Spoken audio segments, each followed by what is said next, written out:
এটা ছিল কালী পুজোর ঠিক আগের দিনের একটা ভিডিও। সত্যি আগে আমি ঠিক টাইম টু টাইম তোমাদের সঙ্গে ব্লগগুলো শেয়ার করতাম।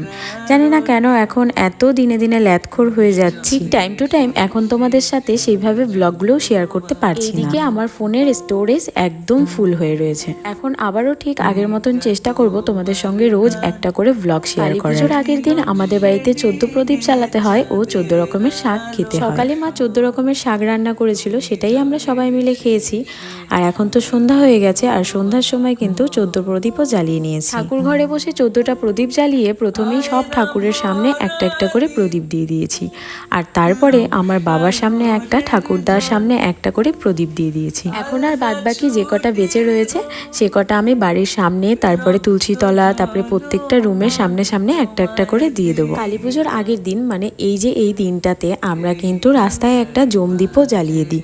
আচ্ছা, তোমাদের কার কার মধ্যে এই নিয়মটা রয়েছে আমায় একটু কমেন্ট সেকশনে জানিও। আমি এবছর ভেবেছিলাম কালী পুজোর আগে একটু ভালো করে সাজুগুজু করে একটা শ্যুট করব দিওয়ালি, কিন্তু সেটা আর একদমই হলো না, কারণ আমি যে ভীষণ ব্যস্ত মানুষ। সত্যি কথা বলতে বাড়িতে কিন্তু আমার তেমন কোনো কাজই নেই, ওই বাড়িতে বসে বসে ল্যাদ খাওয়াটাই হচ্ছে আমার বড় ব্যস্ততার কাজ। ব্যস্ত মানুষ না হলে কালী পুজোর আগের দিনের ব্লগ কি আর আজ তোমাদের সঙ্গে শেয়ার করতাম? সত্যি কথা বলতে এরকম করতে করতে আমি কিন্তু আমার জীবনে অনেকটাই পিছিয়ে পড়েছি। তবে এখন আর ল্যাদ খেলে চলবে না, এখন আমার মনটাকে আমি একদম স্থির করে নিয়েছি, একদম কাজের দিকে ফোকাস করতে হবে। পুজোর ব্লগটাও এখনো পর্যন্ত আমি তোমাদের সঙ্গে শেয়ার করতে পারিনি, খুব সম্ভবত আমি কাল পরশু তোমাদের সঙ্গে ব্লগটা শেয়ার করব। আমার এই ছোট্ট ব্লগটি তোমাদের কেমন লেগেছে অবশ্যই কিন্তু কমেন্ট সেকশনে জানিয়ে যেও। দেখা হচ্ছে আবারও নেক্সট কোনো সুন্দর একটি মিনি ব্লগে। ততক্ষণের জন্য সবাই খুব ভালো থেকো, সুস্থ থেকো, টাটা, বাই।